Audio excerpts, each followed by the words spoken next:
எனக்கு வந்து 20 லட்ச ரூபா பணம் வேணான்னு சொல்லி திருப்பி அனுப்பிட்டேங்க சார். நான் கட்சியிலேருந்து வந்திருக்கோம்னு சொல்லி அவங்கள வந்து கூப்பிட்டாங்க, நாங்கள் வரலன்னு சொல்லிட்டோங்க சார். அவர் வந்து நேரில் வந்து எங்களுக்கு பெருசாக வந்து ஆறுதல் தெரிவிக்கணுங்கிறத நான் எங்களோட விருப்பம். எங்களுக்கு வந்து பண காசு பெருசு கிடையாதுங்க சார். பண காசு வச்சு இப்போ இறந்த நபரை திருப்பி கொண்டு வர முடியாது. என் பேர் சங்கவி, என்னோட கணவர் வந்து பேர் ரமேஷ். அவர் வந்து போன மாதம் வந்து கூட்ட நெரிசலில் விஜய் மீட்டிங்க்கு போய் இறந்துட்டாருங்க சார். அவர் இறந்துட்டார். அவர் இறந்ததுக்காக ஆறுதல் தெரிவிக்க சொல்லியிருந்தாங்க. ஆனால் அது ஆறுதல் தெரிவித்து பணம் எங்களுக்கு வந்து கொடுக்குறேன்னு தான் சொல்லலாம். அவர் வந்து டைரெக்டாக வந்து எங்களுக்கு ஆறுதல் தெரிவிக்கிறேன்னு தாங்க சார் சொல்லியிருந்தாரு. நாங்கள் வந்து ஆறுதலை தாங்க சார் பெருசாக எதிர்பார்த்தோம். எங்களுக்கு வந்து பணம் பெருசு கிடையாது. நாங்கள் இந்த மாதிரி கூட்டத்துக்கு இன்றைக்கி போகலை. அவங்க கூப்பிட்டுருந்தாங்க, நாங்கள் போகலை. ஆனால் எங்களுக்கே தெரியாமல் எங்கள் பேரை 3 பேர் மிஸ்யூஸ் பண்ணி போயிருக்காங்க. எங்களோட ரிலேட்டிவ்னு சொல்லி அவங்க போயிருக்காங்க. யாருன்னு தெரியல. எங்களுக்கு அவங்களுக்கும் ஆக்சுவலாக நாங்கள் யாரையுமே அனுப்பல. ஆனால் எங்களோட பேரை அவங்க வந்து தவறாக உபயோகப்படுத்தியிருக்காங்க 3 பேர். நாங்கள் வந்து ஆறுதலை தான் பெருசாக எடுத்தோம். நாங்கள் ரொம்ப மன உளைச்சல் ஆளாக்கி இருக்காங்க சார் இன்றைக்கி என்ன. அதனால் நான் வந்து ஆறுதல் தான் எனக்கு பெருசாக எதிர்பார்க்குறேன் சார். நான் பணத்தை வந்து எதிர்பார்க்கல. பணத்தினால வந்து எங்கள் கணவரோட உயிரை வந்து யாராவது திருப்பி கொடுக்க முடியாது. சார் இந்த மாதிரி தகவல் எனக்கு வந்துச்சு.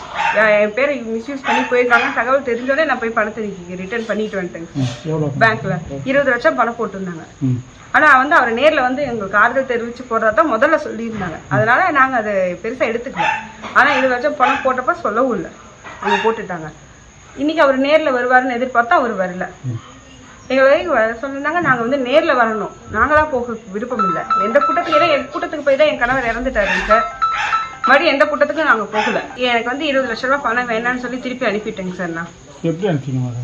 பேங்க் மூலியமா ஆர்டிஜிஎஸ் பண்ணி நான் லெட்டர் இன்ஃபார்ம் பண்ணி கொடுத்து என் விருப்பம் இல்லாமல் போட்டிருக்காங்கன்னு சொல்லி நான் திரும்பி மேனேஜருக்கு லெட்டர் கொடுத்து ரிட்டர்ன் பண்ணிட்டேங்க சார். இப்போ நீ போய் சந்திச்சது நீங்க என்ன கருதுறீங்க? இப்போ இத்தனை நாள் ஆச்சு. யார் கூட்டிட்டு போனது யாருன்னு தெரியாது. அப்போ கட்சியிலேருந்து வந்திருக்கோம்னு சொல்லி அவங்களை வந்து கூப்பிட்டாங்க, நாங்கள் வரலன்னு சொல்லிட்டோங்க சார். ஆனால் வேற யாரையும் கூட்டிட்டு போயிருக்காங்க. வேற யாரோ எங்களோட பேரை மிஸ்யூஸ் பண்ணி யாரோ போயிருக்காங்க. அது எப்படி தெரியும் உங்களுக்கு? அவங்க வேற யாரோ போயிருக்காங்க? அதாவது டிவியில் போட்டுருக்காங்க. யார் யார் குடும்பத்தை வந்திருக்காங்கன்னு சொல்லி டிவியில் போட்டிருக்காங்க. அந்த ரிலேட்டிவ் வந்து எங்களுக்கு தெரிஞ்சவங்க தான், போனவங்க தான். ஆனால் அவங்களுக்கு எங்களுக்கு ஃபேமிலி இஷ்யூஸ் இருக்கு. அவங்க வந்து போனதை வந்து எதுவும் இன்ஃபார்மும் பண்ணல, எதுவும் பண்ணல. இவங்க பாட்டுக்கு போயிருக்காங்க. அவங்களும் இவங்களை கூட்டு போடணும்னு யாரும் சொல்லவும் இல்லை. எங்களுக்கு இன்னொருத்தவங்க மூலியமா தான் தகவல் தெரிஞ்சிச்சு. டிவியில் பார்த்தவங்க எங்களுக்கு இன்ஃபார்ம் பண்ணவும் தாங்க சார் எனக்கு தெரிஞ்சுது, இல்லைன்னா தெரிஞ்சிருக்காது. அவங்க போனது எனக்கு இன்னைக்கு மதியானம் தான் தெரியும், இந்த மாதிரி அவங்க அங்கே போயிருக்காங்க அப்படின்னு.